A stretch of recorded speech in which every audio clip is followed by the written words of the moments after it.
ડભોઈના કરનેટ ગામે નર્મદા કેનાલમાં ખાબકેલી ગાયને ભારે જહેમત બાદ સહી સલામત રીતે બહાર કાઢવામાં આવી હતી. કરનેટ ગામમાંથી પસાર થતી નર્મદા મુખ્ય કેનાલ નજીક ચરી રહેલી એક ગાયનો પગ વરસાદી ચીકાશને કારણે અચાનક લપસી જતા તે ઊંડી કેનાલના ધસમસતા પાણીમાં ખાબકી હતી. આ અંગે વસાહતના સ્થાનિક મિત્રોએ તાત્કાલિક કરનેટ ગામના ઉપસરપંચ અજયભાઈ ભાટિયાને જાણ કરી હતી.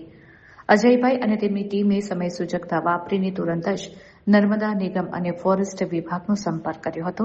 જો કે સરકારી તંત્ર તરફથી મદદ પહોંચવામાં વિલંબ થાય તેમ હોવાથી ગાયનો જીવ જોખમમાં મુકાયો હતો. ગાય માતાને બચાવવા માટે ઉપસરપંચે જરાય વિલંબ કર્યા વિના પોતાના ખર્ચે તાત્કાલિક એક ખાનગી ક્રેન મશીન ઘટનાસ્થળે બોલાવી લીધું હતું. ત્યારબાદ તેમની ટીમ અને સ્થાનિક યુવાનોએ જીવના જોખમે ભારે જહેમત ઉઠાવી કેનાલમાંથી ગાયને ક્રેન વડે સહી સલામત બહાર કાઢી હતી. કેનાલમાંથી બહાર આવ્યા બાદ ગાય સંપૂર્ણ સ્વસ્થ હોવાથી તેને મુક્ત કરવામાં આવી હતી.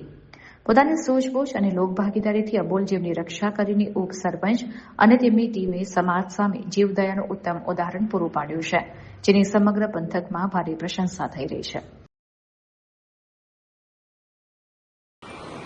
આજ રોજ હું કરનેટ ઉપસરપંચ અજયભાઈ ભાટિયા કરનેટ અમારા ગામ કેનાલ ખાતે ગાય માતા ચડતા અંદર ઉતરી ગયેલા હતા.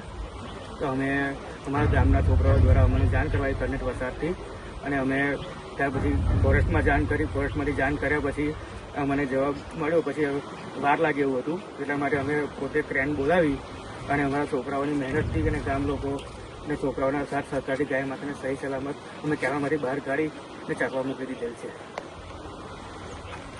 બસ.